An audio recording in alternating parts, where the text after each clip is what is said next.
Okay, this video is going to be the actual lesson 1. Previous videos have gone over finding an instructor, finding a tutor book, finding a practice chanter, and what the parent should expect for a child that wants to learn the bagpipes.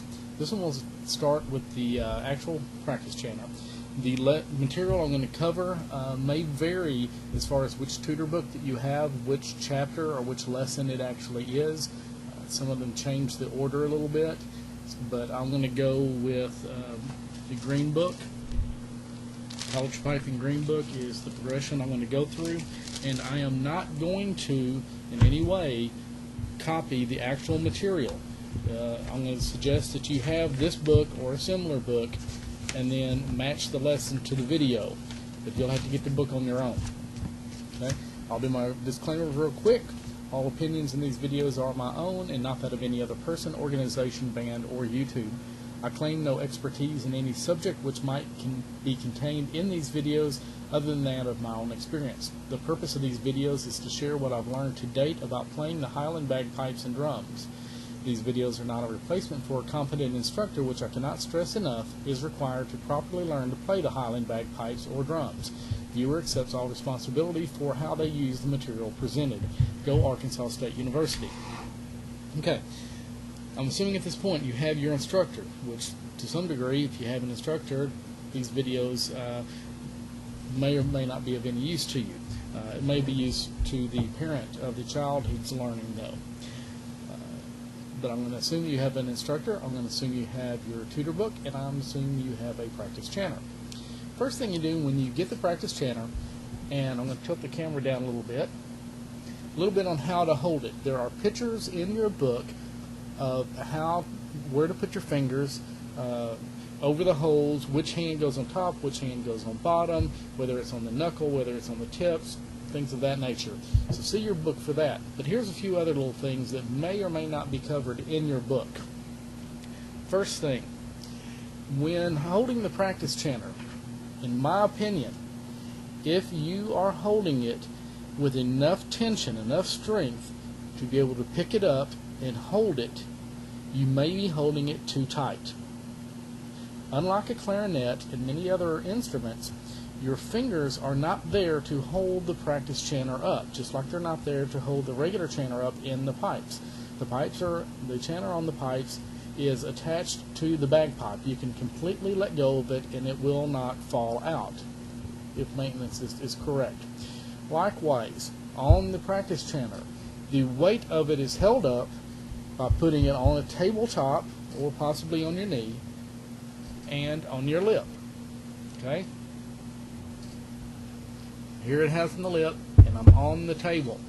At any point, I can take my hands off, and it will not fall. Your fingers are there solely to keep it from rolling and to cover the holes. You need only enough pressure to cover the holes.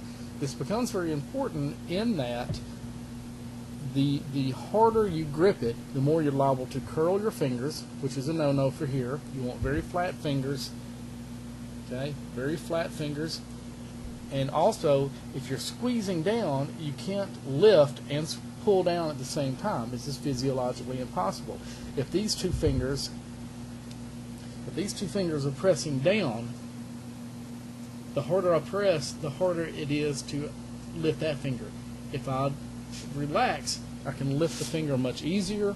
I don't get as tired as quickly. I don't get cramps. And if you're tense in your hands, you're probably going to be tense in your mouth as well. So very, very, very light touch. A lot of times, if I find myself hitting it too hard, I'll actually pull my thumb off on this bottom hand to make sure I'm not squeezing too hard. That's your hands. Your mouth, okay? Don't let the tip of the mouthpiece go past your teeth. In other words, don't bite on it. It should go on the bottom lip, up to the tooth, but not past it. Okay? Use the seal of your lips instead of your teeth. If you let it go past your teeth, what will happen is two things.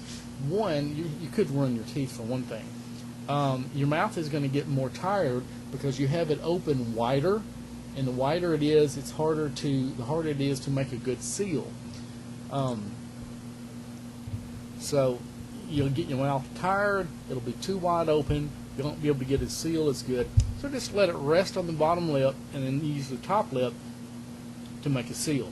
Try not to go over to the side, try to keep it right in the middle. Okay, when you first start blowing it, don't worry about what holes are covered, or in fact, if you want to, just kind of do like this, don't cover any holes at all. You'll blow, give it a nice strong blow. You want a clear tone, a very clear tone there. If you hear anything other than a clear tone, it'll be one of two things. It'll either go and stop, which means that you're blowing too hard. Blowing too hard stops the reed. If you hear any other weird noise, very likely you're underblowing. Sometimes a squeal, squawks, other things like that. If you cannot get a clear tone out of it, make sure your instructor takes a look at it and make sure the practice chanter is set up properly. Okay? So, clear tone.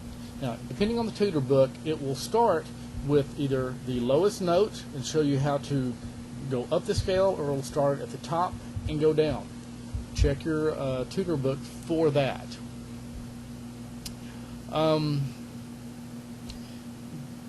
Pay very careful attention, especially if you don't have an instructor, or when you're practicing at home, to do the fingerings properly.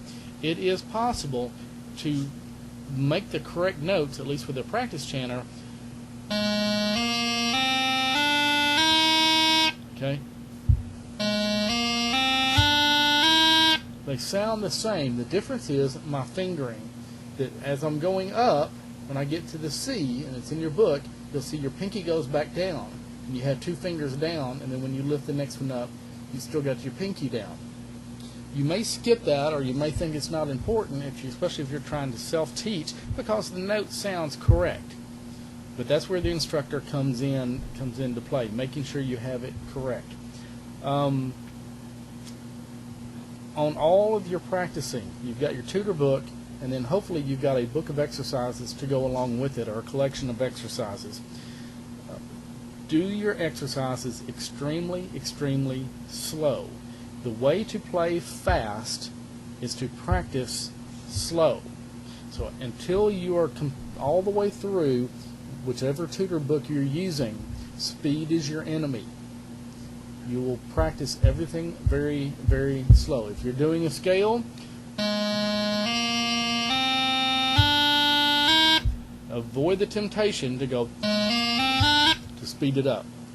Okay, as you're learning the notes and you're learning the scale, 2 things to pay attention to are going to be going from the low hand to the top hand. I would practice that separately from anything else.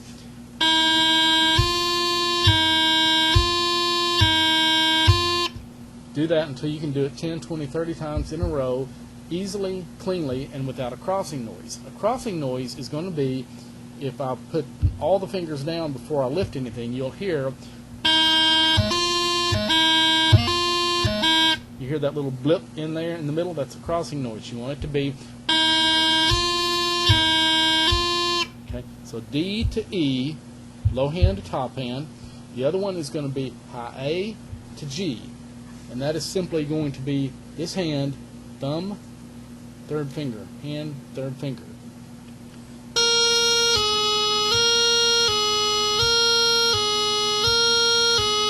Practice those separately and then put that in with your scale.